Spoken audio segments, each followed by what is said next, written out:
Hey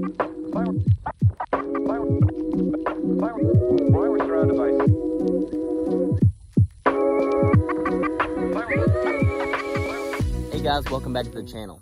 Today we're going to be releasing our goats into our pasture where we have planted our summer grazing. It's up to the point where it's about chest high with the millet and the cowpeas. The bahia grass is about waist high. So it's perfect timing to let the goats in here, let them start eating on this and getting all those good nutrients and proteins and all from the summer grazing that we planted. So we're gonna have a bunch of footage of them being first released in here and just watching how they pick what plants they like to eat in what order. And we're also gonna go over why we do this and how it helps the goats' health all during the summer, in the summer months, keeping them fed with good high quality food sources throughout the whole summer with the rotational grazing aspect coming into play. So just follow along. We're just going to kind of shoot it from the phone as we go, but should be pretty good. The majority of the grazing that we have planted this year is brown top millet mixed in with iron and clay cowpeas, and it's done fairly well. Last year we planted pearl millet, which is what we have planted out in this section right here. And I wanted to try brown top millet this year just to see how it compared. And going forward, I would probably just stick with the pearl millet because it produces a much leafier, dense stalk for the goats to eat. There's much more forage on one individual plant than the brown top. But the brown top seeded out fairly quickly and the goats will be able to eat those seeds and get a lot of good nutrients. So not unhappy with the brown top. Just going forward, I'll just stick with the pearl millet, I believe. We'll see how the goats like to eat it. But all in all, I think it turned out fairly well. As you can see behind me, this is that patch of pearl millet and iron and clay cowpeas that I talked about.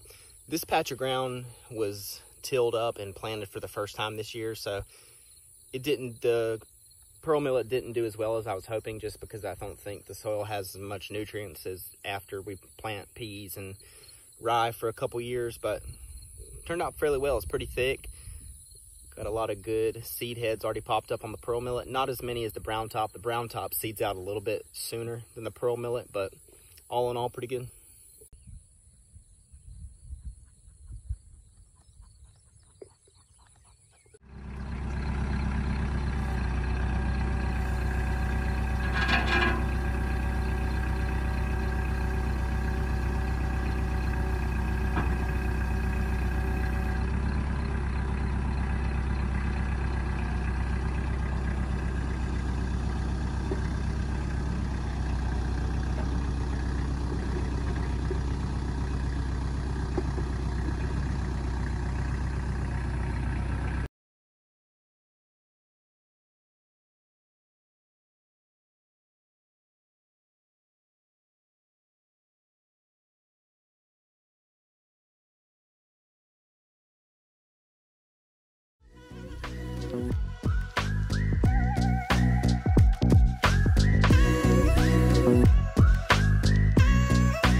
Alright, everybody has been moved over. We've moved 4 teepees in so that the goats can have some shelter when it starts raining again, but they're in here and they're already going to town eating the peas, the millet, tall grass, even the weeds that are mixed in with the grass. They're having a good old time chowing down.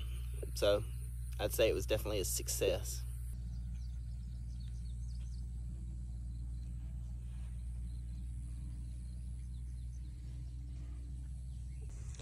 We spend hundreds of dollars planting forage and fertilizing it, and the goats are over here eating in the weeds. But that's how it goes. They like what they like. A lot of these goats have just weaned off their babies and are recovering off of their last pregnancy and nursing.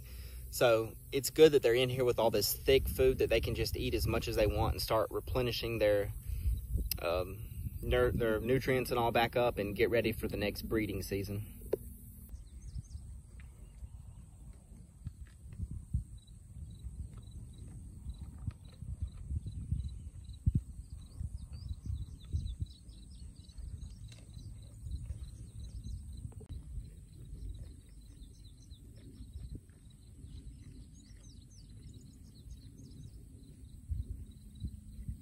Had one scare. We thought our Great Pyrenees bear had escaped during the confusion of opening the gates to take the teepees out and opening the middle gate to bring the goats through, but he was just hiding in the thick millet and all.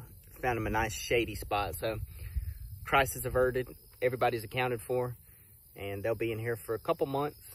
They'll start eating this down while the pen that they just came out of continues to grow back up. And we'll just swap them back and forth until the winter when all the grasses are dead. So that's a wrap for this video, and we'll see you guys in the next one. Thanks for watching.